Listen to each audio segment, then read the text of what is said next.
YouTube, thank you for watching another videos of mine. I'm on my way to see Dockery's. I will have his Instagram right here and his YouTube link below. He has a huge impression of mine. I met him at the gym, got to listen a little bit about his histories, his stories, and today I want to get the full detail of how he becomes so big as he is right now. Check it out. You graduated with sociology degrees? Yeah. No. Yeah. This boy pulling up.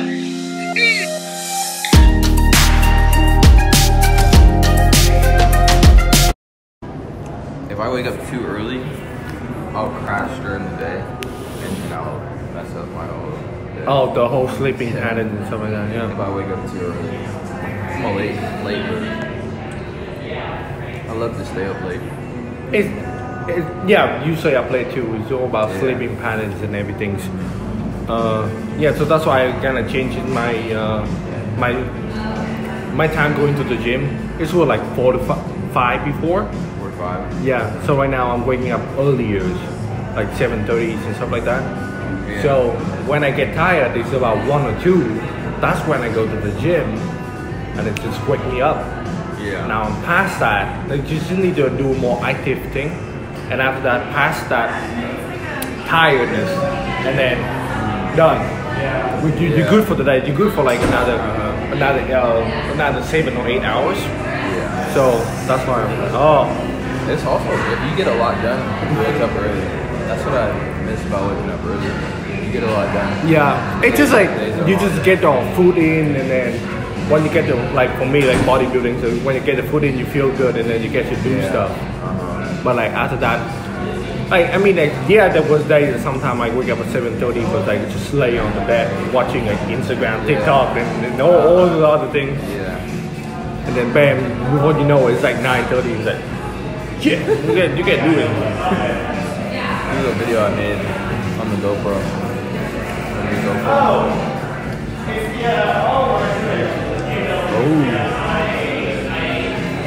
It's wineland too. It's really wine. Yeah, I love the wide lens. And the quality is so good. It is. Like really good. stabilizers and everything. Yeah, the stabilizer is my favorite part because I think that they try to put it in the new iPhones too, but it makes such a big difference. Oh, Stabilizer. the iPhone 11? Yeah, these with the 3 cameras, they have like it's a pretty good stabilizer. You can tell there's a stabilizer in it. Finally. I know. I mean, you see people shaking their camera doing like the Instagram stories. Oh my god. Yeah. This is like very interesting. Yeah. But hey, let's just dive into it, right? Yeah, for sure. I really, honestly, bro, I mean, I know we met in the gym, but we never really got to hear each other's stories. And So yeah, let bring all the way back to the college day. I can give you the full scoop. Yeah, full scoop. That's all I'm here about. But I also want to hear your scoop. Hey. I want to hear your story. Yes. We're going to share it, so for sure. So yeah, bro. Honestly, going back as far as I can remember, 2nd grade I got into football. 2nd grade? Okay. But it was just, you know, I was a little kid and I didn't really know what I was doing. I was just getting into sports. Yeah, that put me into football. And as far back as I can remember, you know, we were well off. We weren't really struggling with money or anything. Okay. But there was 4 of us. It was me, my 2 brothers, and my sister. There was 4 of us. We lived with my mom and my dad. My grandma lived with us too. And we had a pretty nice house out in Gay Carver. You know where that is? Yeah. The good neighborhood. Yeah, for sure. So we lived out there. We had a nice 4-story house. It was pretty big, private property, and I thought we were living pretty good. Yeah, we were happy. So I thought there would be times where my parents would always be arguing, you know, but it would be over with the next day. And I thought all families did that, you know. I thought for all sure, families would be always getting arguments and stuff, and so it was nothing. One day, something happened and it really changed my life. It was like a defining moment of my life because everything just started going downhill. One morning, my mom woke us up. It was like 6 a.m., bro. But 6 a.m. Yeah, 6 a.m. We heard our door get busted down. It was just a loud bang, and it was the feds. They were looking for my dad, and so. Oh, the FBI? Yeah. Please, bro. I'm sorry. Yeah, no, it's cool. So the feds came in, and then from that day forward, I remember not seeing my dad for a couple of years. My mom tried to take over, tried to raise us, and like I said, it was all downhill from there. You know, we were struggling with money. We were moving from motel to motel. I remember sleeping on the floor of my cousin's house, and we were always like trying to find somewhere to live. Yeah. And it was all of us, my brothers and my mom. And so at that point in my life, I was kind of confused. I was like, what's going on? Like, why are we struggling? Why aren't we making food? Why aren't we living like other kids at school? And so my dad finally got out of jail, but nothing changed. He was poor too. It was hard for him to find a job because of it. Yeah, the whole record thing. Yeah, don't really want to go into the details about why he got taken away, but he came out and as a little kid, seeing your dad sleep in the car, it's not easy. It just hurt. It was like, why is this happening? Eventually, my parents got a divorce, and our family was kind of like broken. It wasn't until high school where my life really started changing again. Yeah. I chose to go to Curtis High School, which is that's a good school. Oh, good school, yeah. But I chose to go there because I felt like a lot of successful kids went there, and I wanted to put myself in the best position I could. Oh, okay. This is me like thinking as a young kid. So wow, in high school, you already know that in high school, yeah, and you want to be surrounded with people like that. Yeah. And so I get to high school, and of course, growing up, I had dreams of playing in the NFL because I saw it on TV.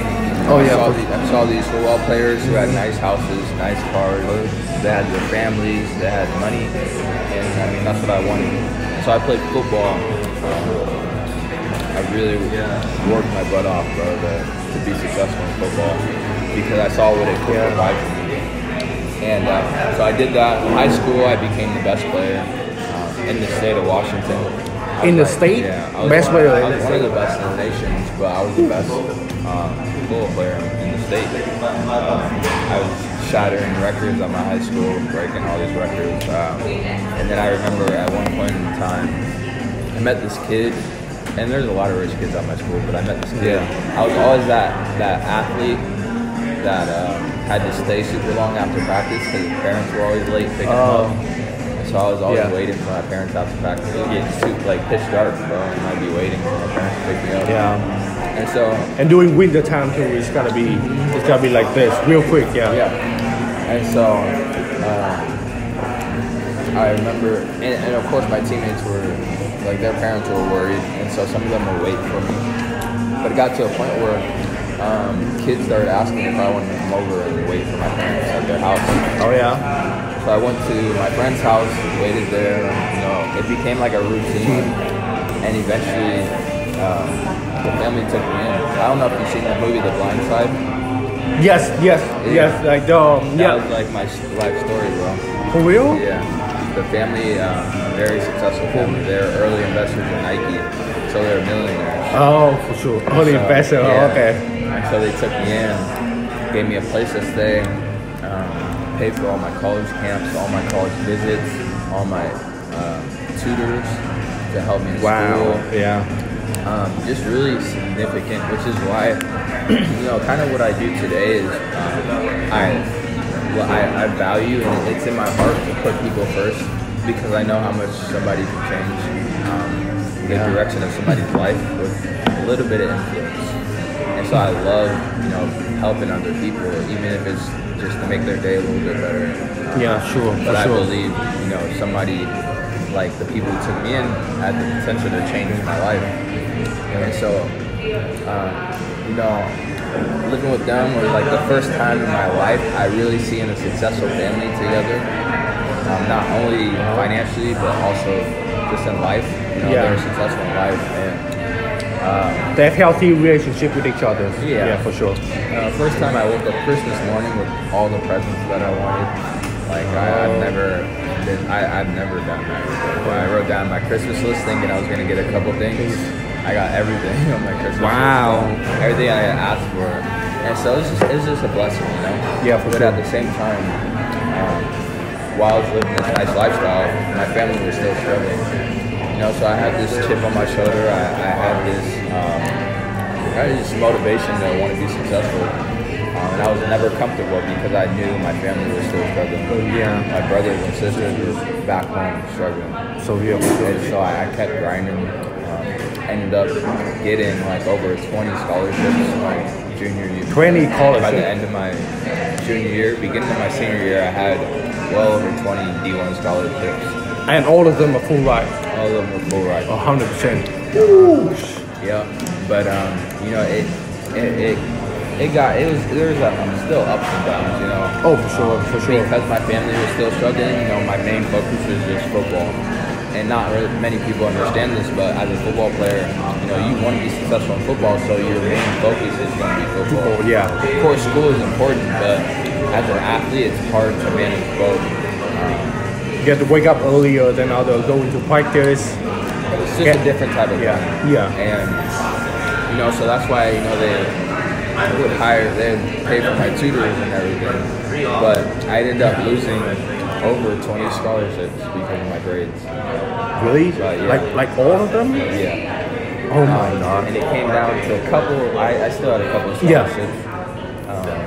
Two schools were Washington State University and Oregon State University. Okay, And so I remember, you know, signed to Washington State, and I got there. Was on a full ride scholarship. I would always be sending home, you know, scholarship money. Always be sending home money to my parents. I felt like it was the only thing that I could do. I felt like it was the best road that I could go down for my family.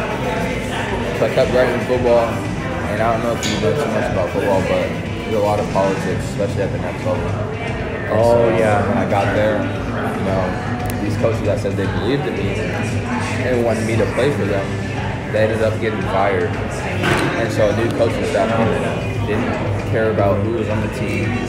All they had, their mentality was, we have to bring new people in to change this program. Because our program was bad. And so without even knowing who I was or what I did, they came in and changed me to another position. A position that's totally opposite of what I played my whole life. For sure. And I hated it. So I hated football. Started getting I started going into depression, thinking about, you know, I don't know what I'm gonna do with my life anymore. For sure. Stopped caring about my weight, my diet. Stopped caring about a lot of things in life. Did the time you in Washington State, right? And so I ended up quitting. I quit football. And I remember my dad. I had a long talk with my dad, and I don't know how he convinced me, but he got me to keep playing. And so I ended up leaving Washington State, and I got another full ride scholarship at Oregon State. I had to earn it. So I walked on. I didn't have a scholarship. I played football at Oregon State. After my first season, because I did so good, they offered me a full ride scholarship. So you didn't get a full ride first, and then you go in and you prove yourself, and then they offer a full ride. Wow.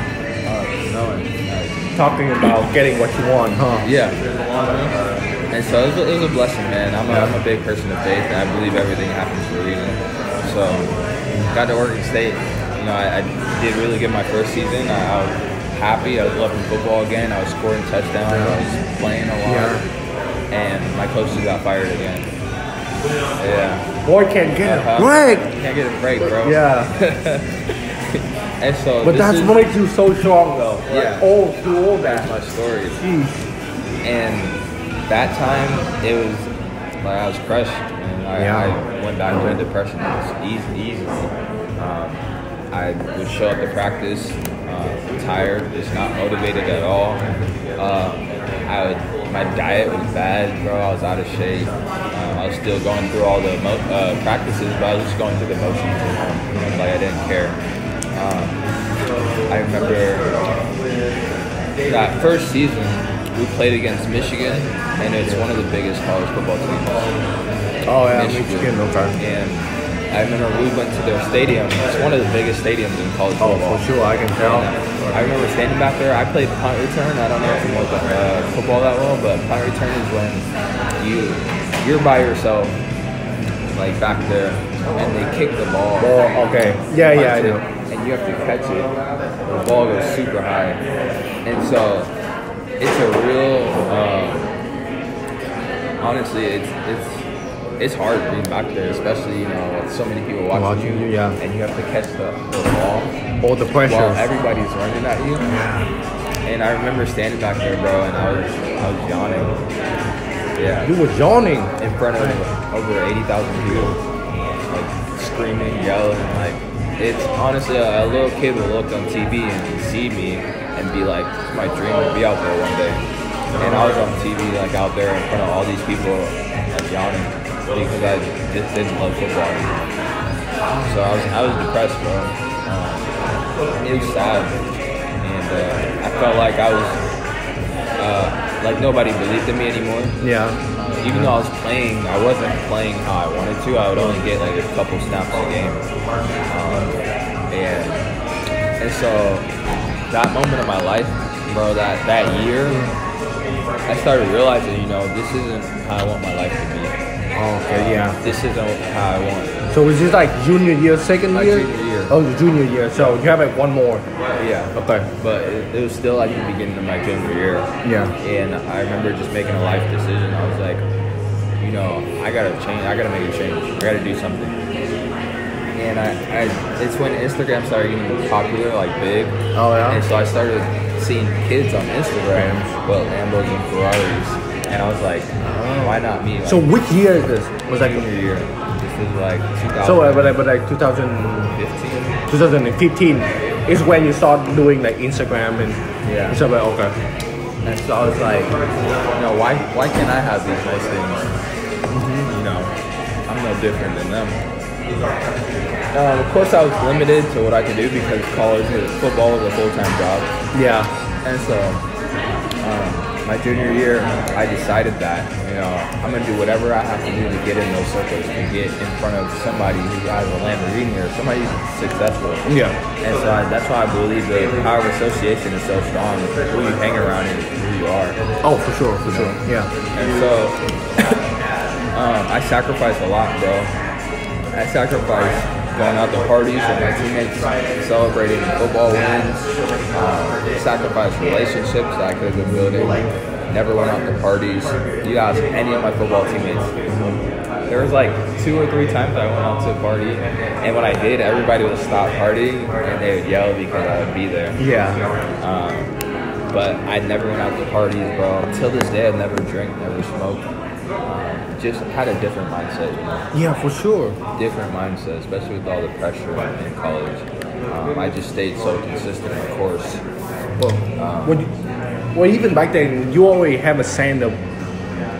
I think you always have a sense that you are different than most other kids, and you choose to make those decisions, right? Yeah. To not staying out late, to prioritize your health, prioritize your connections, building relationship with important people, right? So you always have that sense that you are different than other kids. Yeah. Okay.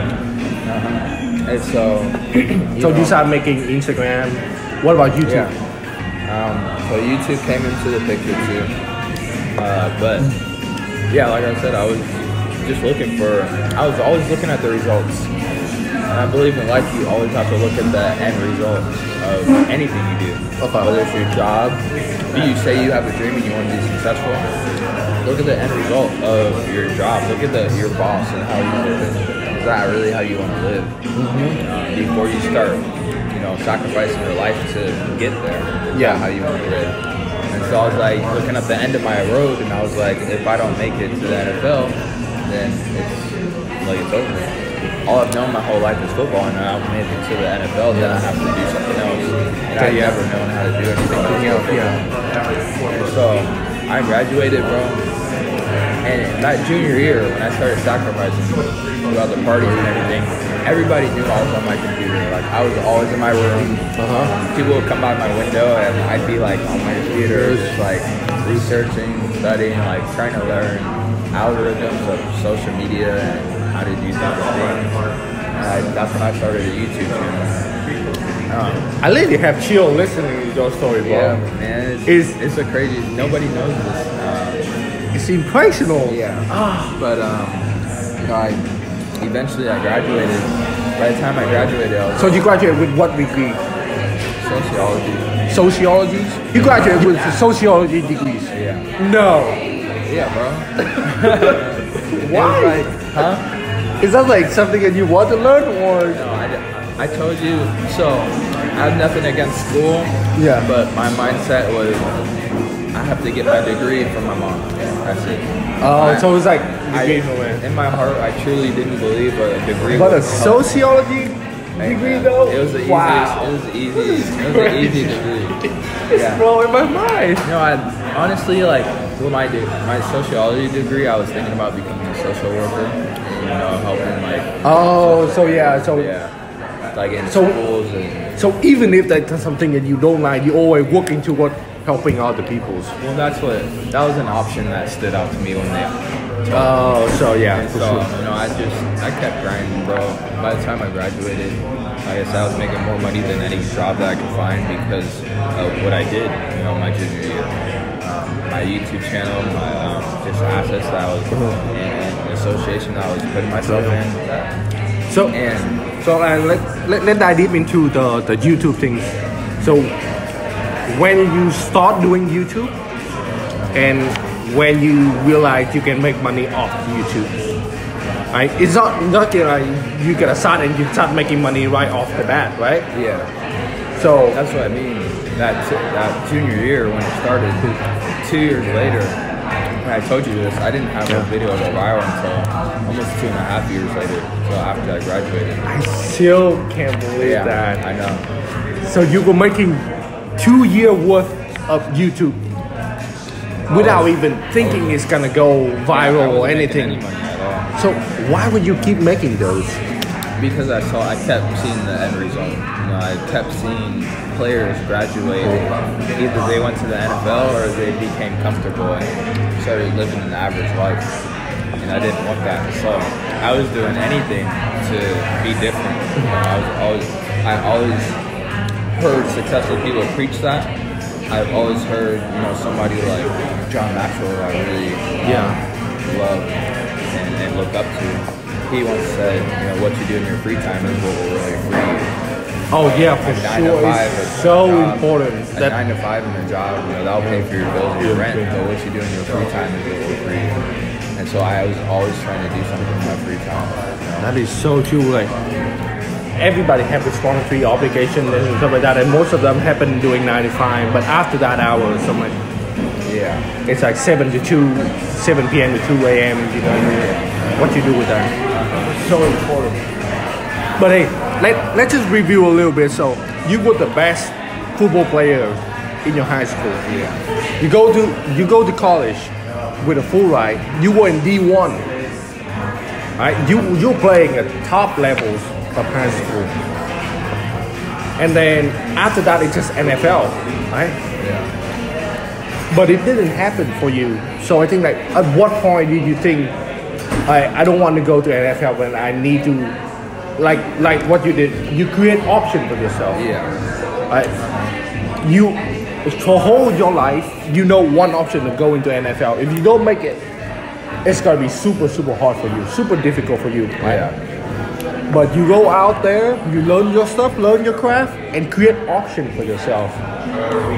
I think more people need to hear that. But at what point did you like, oh, I'm not gonna go to NFL, but I have this. So at what point, what going through your mind at that moment? Yeah, honestly, NFL was still it was always like a goal of mine. Yeah, for sure. A goal of mine. But you can put all your egg in one basket, right? Yeah. Which is not viable, And I saw, like I was talking about the end result, looking at the result of things. I saw what the NFL could provide, but I also saw the lifestyle because, when I graduated, I had a lot of friends that did go off and play in the league. So my association was partly, NFL. I had a lot of NFL friends, and I would hang out with them a lot. And I got to see their lifestyle, and it wasn't, what we see on TV. It's not what you see on TV. And I'll kind of give you an example. I was hanging out with one of my close friends who I played with in college. Yeah. We went to the NFL, played for the 49ers, and staying with them. I went to go visit him, and half the team was staying in a hotel. And I was like, this is interesting. I was trying to figure out, why they don't have like houses or nice houses.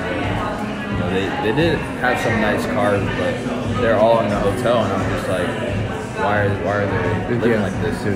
And it's because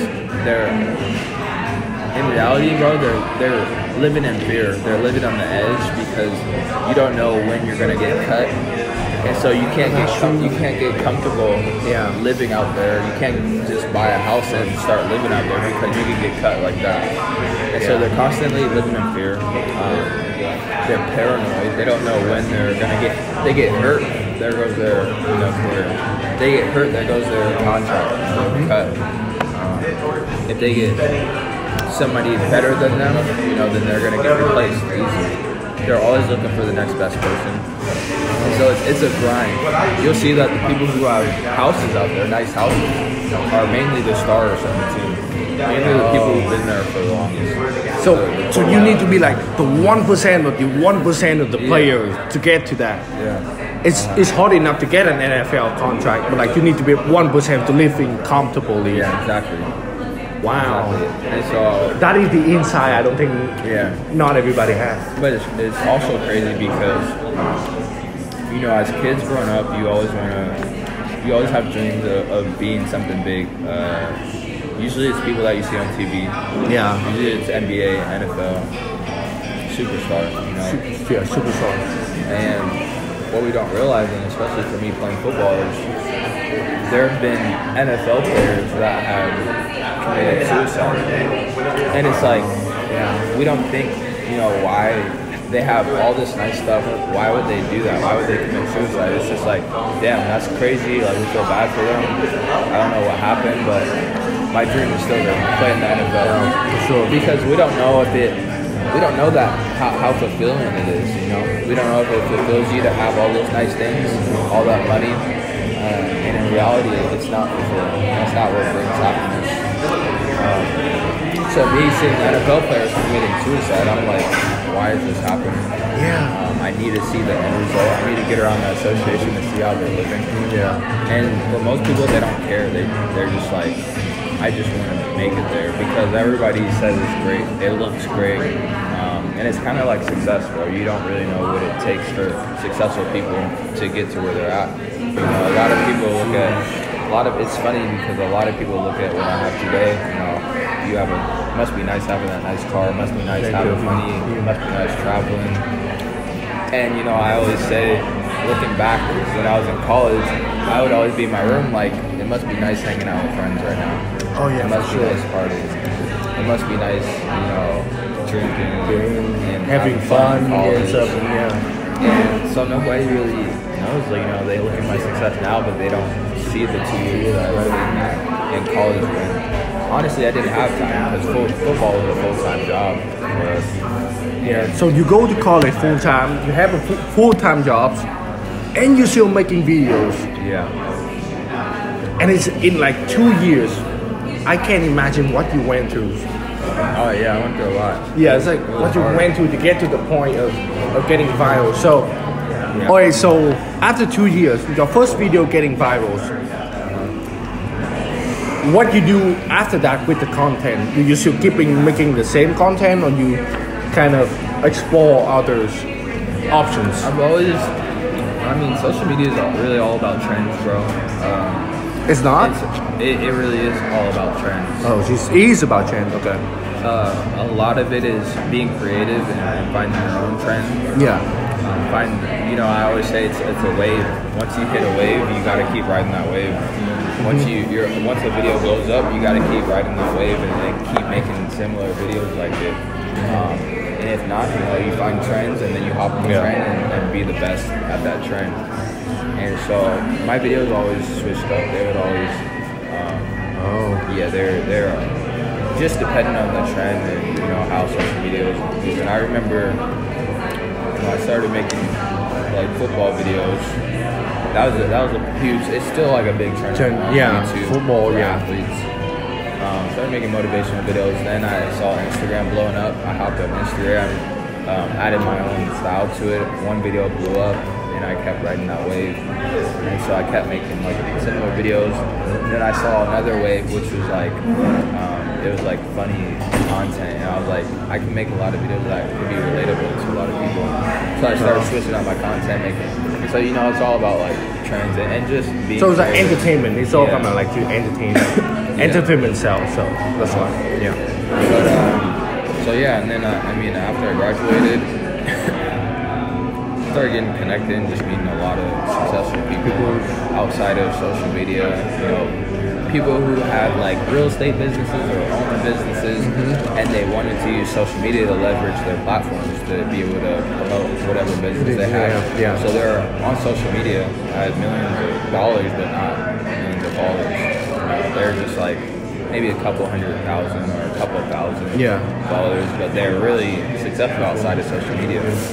So they're really just trying to create an advertising platform for their business. And I would always like meet them. I would always like be on Instagram and I'd see a picture that they post. I'd be like, what does this guy do? Check out what he does. Ended up meeting a lot of people like that. People who had Lambos, Ferraris, mansions. Started meeting a lot of business owners, a lot of entrepreneurs. And I started thinking again, this is the crazy part too. What I did in college is exactly what I'm doing right now. A lot of people saw me playing football and said, it must be nice playing football on TV or whatever, blah, blah, blah.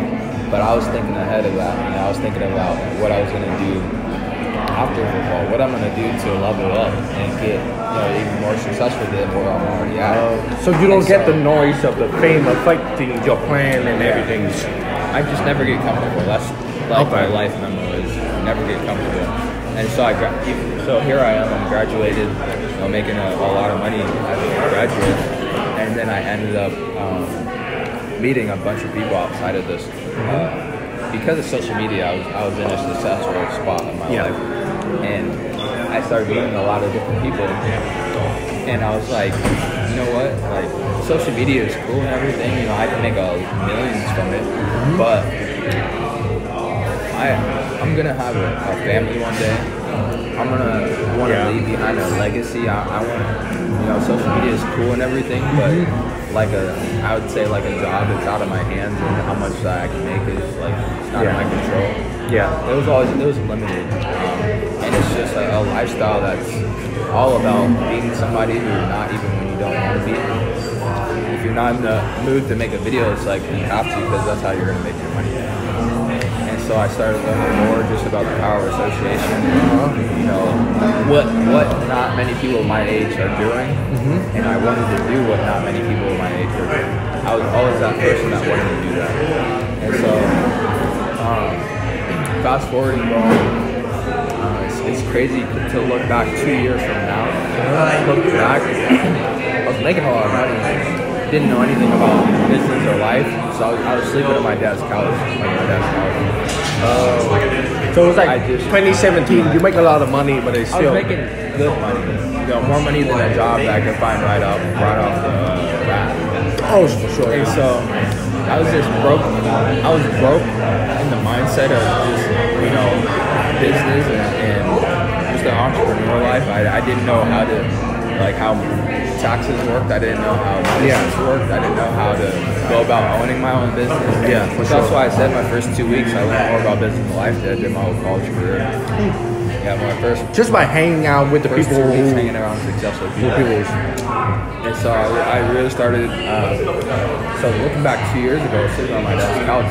Today, I'm making money that I dreamed of making. You know, and it's because of those. I sacrificed those 2 years again to be where I'm at today. And So it's just by those 2 years of not going to party, not hang out, just really did your research, and it put you ahead a lot of people. Yeah, and then I just, I'm always doing the same thing. I'm always sacrificing the current year because I'm envisioning myself and how I want to live a year from now, and that's my mindset. I always think ahead.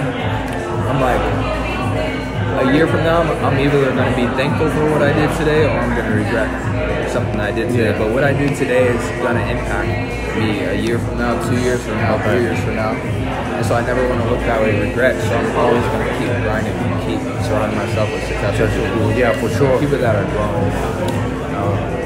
But hang on, bro, because I feel like I've been talking so long. I need to hear your story. I need to hear your story, bro. Alright, so wait a second. I'll change the batteries. So where do I start? So I came here. So when I was a junior in my high school, back when I was still in Vietnam, right? Where are you from? Vietnam. Oh, I didn't know that. Yeah. Nice. So, so my parents sat me down with my sisters and we were having dinner, and they say, and my dad say, you are going to study abroad, and you have two choices. You can either go to UK, like your sister did, or you go to US. It's your choice. Choose one, and we will support you financially for you to go there. So that's why 7 years ago I ended up in US. I went to high school. Went to a small town called Granby in Massachusetts, and that's where my high school. My dad did something back in the day that I didn't know that was so important, but it could potentially set me up for the better. So I was in juniors in high school, right? And when I got here, I supposed to be in senior year. But he said, okay, go back 1 year, repeat junior year, so you can have more time to learn about the cultures, to adjust yourself. And back then, I know all about the grammars, all the I learned all about the English grammar when I was a kid, right? So English isn't your first? No, English was my second. I have Vietnamese first. You learned that when? 7 years ago? So I know all about the grammar and stuff like that, but listening and speaking, I was terrible. Damn. Like when I got here in US, I got into a host families, and for the first 3 months, they couldn't understand a word I say. And I was just sitting at the dinner tables and listening them talking. It was like they tried to get me to talk. It was like every time I tried to talk, it took me like minutes before getting one sentence down. It was not easy getting adjusted to that and all the cultural differences. So but that's when I did my 2 years there. It's went great. I have a lot of friends. Then I apply to one of my friends in New York and say, hey, I'm applying to this school. You should come too. I was like, oh, okay, let's go.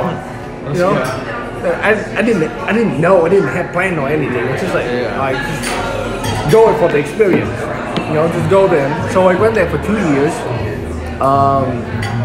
Got in business school over there, but that school over there it was so big on science and nursing and doctors. Didn't have the program. So we didn't have the program that I need. So So I went back home that summer and talked to my parents and say, I want to transfer. And thankfully, they're very supportive of that. Yes. But that summer also, so the summer was in like June, right? So like you say, I kind of broke my back in March. So I think that was the scariest thing in my life.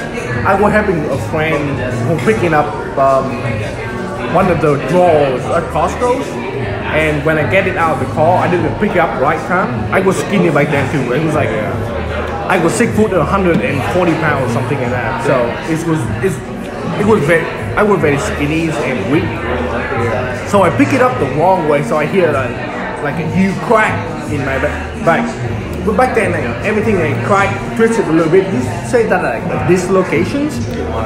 So you were thinking in your mind that okay, eventually it's gonna pop back in because you were so young. I was like 19 or 20 years old back then, right? So the next day, so that night I went to bed. I was in horrible pain. The next day, I woke up. I was so much in pain. But I get to the bathroom, then I put on hot towels, so I'm washing my face and stuff like that. The moment that I took off my towels, everything went black. I lost my visions right then and there. So I remember exactly how I feel. I was so scared. I was 20 years old. I was so scared. I'm like, oh my God. I have so much more to see. I haven't seen enough. I haven't seen enough of the war yet. Please. I would just wear my head like, whoever, if you are out there, whoever created a God of it, and it's like superpowers out there, please, don't let me blind at this moment. As soon as I say that, I feel myself fell down. In the showers. I don't know how I got there, but found out in the showers. I go black out, I think for like 10 to 15 minutes. So I woke up with scratches all over my legs, and I called the school. I called the school ambulance, and they took me to the ER. They gave me some painkillers and everything. So That's crazy. that is the moment. It's like okay. Like you say, like the defining moment, okay, something needs to change. I can't be living like this anymore. Right? Back then, I was getting by fine. Right? With the intense schooling in Asians, I was getting by college like this. Like it's just 3.3, 3.4 is very easy, come very easy for me. Right? But I didn't enjoy what I was learning at all. And the bad thing happens. I'm like, okay, something needs to change. I need to make some few changes in my life. So that's when I decided, okay, this means it was a very good school, but it wasn't what I'm looking for. So I need to make a few changes. I came back home. I talked to my parents about that, and they've been very supportive and choose whatever they like. So I applied. I was in New York, so I applied back to Boston. I applied to Pennsylvania, and I applied to Washington. Right? I get accepted to every school that I applied to, and at that moment, I'm like, okay, you can either stay on this course, or you can make a totally different life choice and go to the other course and see what's going on there. I was living with my friend, I was living with the host families, but I make a decision to go across the country, start over, like nobody. I put me in the position that I need, that I know that the only way I can get out of this is to learn to be better. So I did that, no way. So my parents are very supportive of that, but the only thing is, when I had my back, it started hurting again during the same summers. So my dad took me to the doctor office, And sitting in the office after getting the MRIs, the X-rays, or whatever that they need to see the digital locations, my doctor looked at me in the eye at 20 years old and said, you have 50% of not ever walking again. So having... What year was that? So when I was 20 years old, so like 4 years ago, like the same time, like 2015. Yeah, 4 or 5 years ago. So that's when I started getting into the gym, and I started making life-changing decisions like that. Yeah, so I look, doctor saying that, then I think to myself, man, I'm not gonna look at the other 50% negative. I'm looking at positive. If I get even 10% of walking again, I'm taking it, right? Yeah. So I'm making to my whole, being very careful at the gym. When I start holding that I know it's not muscle wide, it's a nerve wide, I stop. Right? So it's just like day by day having incremental progress. Yeah. By the end of summer, I was doing physical therapy too. But like by the end of summer, I can able to walk again. I'm able to take care of myself. So that's why my parents say, okay, you can go back to school. That's why I come here with. That's why I come to Washington almost 3 years ago. Looking for my own apartment. Like the first time living by myself, it was crazy. Yeah, I can imagine. Yeah. So I found an apartment right off 14th Street. And I signed the lease for like a year. Yeah. The first night that I moved in, right before I went to bed, like, I hear bang bang. I'm like, whoa, was that thunder? Because that is the only thing that I know. Was that thunder? Literally 5 seconds later, there was police car everywhere. Like it's a block away from me. So we were like, somebody doing shootings and something. I'm like, oh, did I make a huge mistake coming in here? I have not experienced. I'm living by myself. Like, who am I gonna call? I know nobody. I just moved here. I just signed everything too. It's like, oh my god. But yeah. But I mean, the rest is history. Just go to the gym every day, working my way up, incrementally. Learning everything I can about fitness and practices myself. I won't recommend it. It takes a long time to learn. Yeah. But like for you, it's just way better to getting with the people that you know is always successful in that area and follow the advice. You gotta learn a lot more than But for me, at that moment, it's just for me like, okay, I need to do this for myself. So eventually I can help others to do it for there too. Yeah. But if I know any better, I would go for listening to the people that only have what I want and getting there.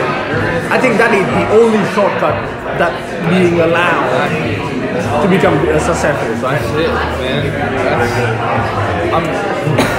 Otherwise, you can't just cut corners. To cut corners, you're just going downhill further. Exactly. I appreciate you sharing that, bro. I appreciate you sharing that story. I just truly believe, exactly what you said. There's just so much in life, and people always say, the rich get richer and the poor get poorer. And it's so true because the poor don't know what the rich know. The rich don't associate with the poor. They don't counsel when it comes to making money with the poor. They counsel with each other. So there's a reason why the rich get richer. You got to get around the rich to get richer. You got to get around successful people to get successful. If you're not successful, but your story is inspiring, man. That was crazy. Thank you. Nowhere near yours though. I know, but in a different way, it's significant to somebody else going through the same thing. Yeah, for sure. It's just as crazy as mine to somebody going through it. Because I'm sure there's people out there who were told they'll never be able to walk again, and they're they're either walking or they're not. You know, the people They let you to believe the other way. and so the people who are not, they would look at your story and think, "Wow, that's crazy." Yeah, I hope so. I hope so. Yeah, it was very, but going from that too, it just, I don't know, like you say, you have like depression back in the day, but I also dealing with body, like I feel ashamed of my body too. Like it's not easy. Let's say I was fortunate enough to grow up in a family that being able to provide for me, right? And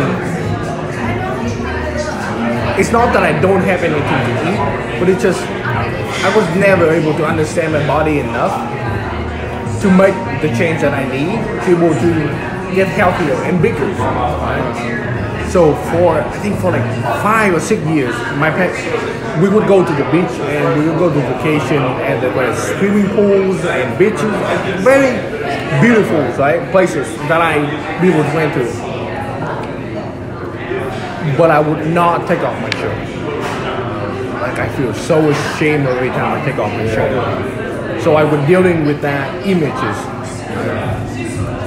and going to the gym, surround myself with the people who want to get better. That's what I love about the gym. Everybody come in there, no matter what their background is, they come in there because they want to get better. Yeah. So being in that environment alone is already positive enough to make changes. Right? So it's just, and you think you would go to the gym and you would think that people are going to judge you. Yeah. But from my experience, most of the time, people just don't really care what you do. They're looking at themselves. They're judging themselves. They're thinking about themselves. Yeah, they don't really think about themselves too. And the only person that's judging you in that process of growing is you. Yeah. Like you look at other people who really buff guy and big guy, and they would outlift you. Like you would never think that you're able to lift that weight. And you get scared of that, but it's just you telling you, right? So I mean, like anything else, that I did do in my life is that when I see somebody successful, either in physically, mentally, financially, right? Before that, I was really scared. Right? Because oh my God, I don't have any value to add to their life, so I can't be approaching to them, right?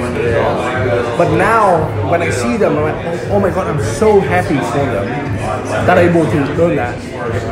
And for me, okay, I need to go to this guy, and to this woman, to this successful person, right? And ask them how they doing it, so I can learn. Right? So it's just changing from mindset of, oh my God, I don't have anything to add value to that. So ask questions, get there. Exactly. But you just sometimes you don't need to add value to their life at all. You just need to ask questions. That's true. That's so true. And so I love that. I think a lot of people, like you said, you're just kind of ashamed of your body. And there's a lot of people who go to the gym, but before they get to the gym, they're scared because they're thinking about what other people might think about me. Yeah. So see people in the gym, a lot of people in the gym have low self-image, but they had the courage enough to get in there.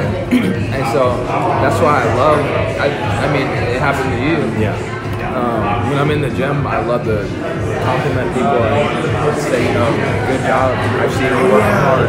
Because I know some people, it took a lot of courage for them to get in there. Yeah, just to get in there and start lifting the weight, it's amazing. And yeah, it's like I try to help as much people that I can. And I don't expect anything to return at all because I've been there. Yeah. And my experience was with the people who are dealing with that, being very anxious with the gym and stuff like that, the only advice that I can help to them is that going in there, you have a set of plan that you want to do, put your music on, and leave everything else at the door. That's it. Yeah. You just go in there, get the work done, and get out. Yeah. Right? Because, like I say, they think other people were looking at you when doing stupid stuff and stuff like that. Everybody starts somewhere, right? But most of the time, they're looking at themselves. Yeah. Like, they want to fight in front of mirrors and stuff like that. Yeah. And the people who talk shit about you, like, those are the opinions that you don't need to hear. It doesn't concern your life. That's something that I had to get over. Yeah, with your social media, I think you deal with negative comment, negative opinions all the time. How do you deal with that? Exactly. That's something that I had to get over making YouTube videos. I knew there was a potential opportunity that my video could go viral and a lot of people would see it. And I would always think, you know, I have to be successful. I saw YouTube videos that were like had millions of views, and the people in them was somebody that I was not. The people who were in them had a lot of energy. They would always like be happy. They would talk. They had like a character, and I was scared to be somebody because that's not who I was. Okay, yeah. And I was like, but that's somebody that I have to be successful. And so just in life, I tell people, you know, if you want to be successful, you're going to have to be somebody that you're not. Because that's the person that you're going to be when you become successful. So envision yourself being a successful person. Obviously, if you're a successful person, you're not going to be the same person that you are right now. You're going to have a different mindset, a different work ethic, a different attitude on life. You're going to be more positive. You're going to be more goal-oriented. And so you have to be that person until you are that person. And I always tell people, you know, the sooner you can jump into that character and just stop thinking about what other people think, stop letting other people affect you, because whether or not they support you or not, whether they believe in you or not, it's not going to help you get to where you want to be. You have to do all the work yourself. They're just spectators. So is that the growing, learning process? That was a painful, yeah. And, you know, it was a big learning process because I had a lot of people that, because I was a superstar in high school, a lot of people still were watching my journey and my road. Oh yeah. And so when I started making YouTube videos, I was like, wow, they're gonna see that I went from a strong football like player, cool, like, to like trying to be all like, I don't know, like joyful and happy and in videos and trying to make YouTube videos. And so I was like, I don't know if I want to do this, but it's something that I have to do because it's a way out to be successful. Yeah. So I remember making my first YouTube video. I was so scared to talk on the camera, and it took me like over 100 takes to do like over 100 takes. I was just deleting. I was like, no, I can't do that. Deleting. I was reshooting, and my first video took like 3 days to make. Not like super long, but I just had to redo it. I was like, all right, I'll do it another day. Try to reshoot the video, and then I would like wear the same clothes so it looked like it was the same day. Yeah. Oh man, and it's a grind though. Yeah. My God. And man, it was so hard. And I finally made my first video. I threw it out, and I didn't read any of the comments or nothing. I just had my video up, and I was like, that's it. Man, I just have to make another one. I'm gonna try again. Kept trying again. Kept trying again. I wanted to quit so bad. I just wanted to be like, let me just go down the